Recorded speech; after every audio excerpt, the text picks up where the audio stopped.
ஸ்ரீ மகாபெரிவா திருவடிகள் சரணம். என்னோடய சேனலை தொடர்ந்து ஃபாலோ பண்ணுற அத்தனை பேருக்கும் நன்றி. என்னோடய சேனலில் புது பரிகாரங்கள், சக்தி வாய்ந்த ஸ்லோகங்கள் அத்தனையும் கொடுத்துக்கிட்டு இருக்கேன். நாம் இந்த பதிவில் பார்க்க போகிறது, நமக்கு ஏதாவது பிரச்சனைகள் ஒன்று போனால் ஒன்று வீட்டில் இருந்துக்கிட்டே இருக்குது. இல்லை உடல்நிலை சரியில்லாமல் ஒருத்தர் மாற்றி ஒருத்தர் இருந்துக்கிட்டே இருக்கிறாங்க.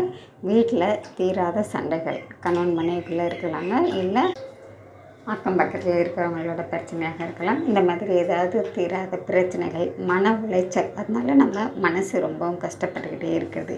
இந்த மாதிரி ஒரு நிம்மதி இல்லாத தன்மை இருந்துக்கிட்டே இருக்குது. அது இல்லைன்னு வச்சுக்கோங்களேன். உடல்நிலை சரியில்லாதவங்க கூட இதை செய்யலாங்க. நீங்கள் செய்ய வேண்டியது, இரவு படுக்க போகிறதுக்கு முன்னாடி ஒரு டம்ளர் இல்லை சுத்தமான தண்ணீர் எடுத்துக்கோங்க. அந்த தண்ணீரை எடுத்து நீங்கள் உங்களுடைய கையில் வச்சுக்கிட்டு நீங்கள் படுக்க போகும்போது மனசார வேண்டிக்கோங்க. எதிர்கள் தொண்டை தீரணும்னு நினச்சாலும் சரி, உடல்நிலை சரியாகணும்னு நினச்சாலும் சரி, மனசார வேண்டிட்டு நீங்கள் படுக்கிறதுக்கு முன்னாடி உங்கள் தலைக்கு மேலே வச்சுடுங்க. கட்டிலில் படுக்கிறவங்களாக இருந்தாக்கா உங்கள் தலைக்கு நேராக கீழே இருக்கிற மாதிரி கட்டிலுக்கு அடியில் அந்த தண்ணீர் டம்ளரை வைங்க.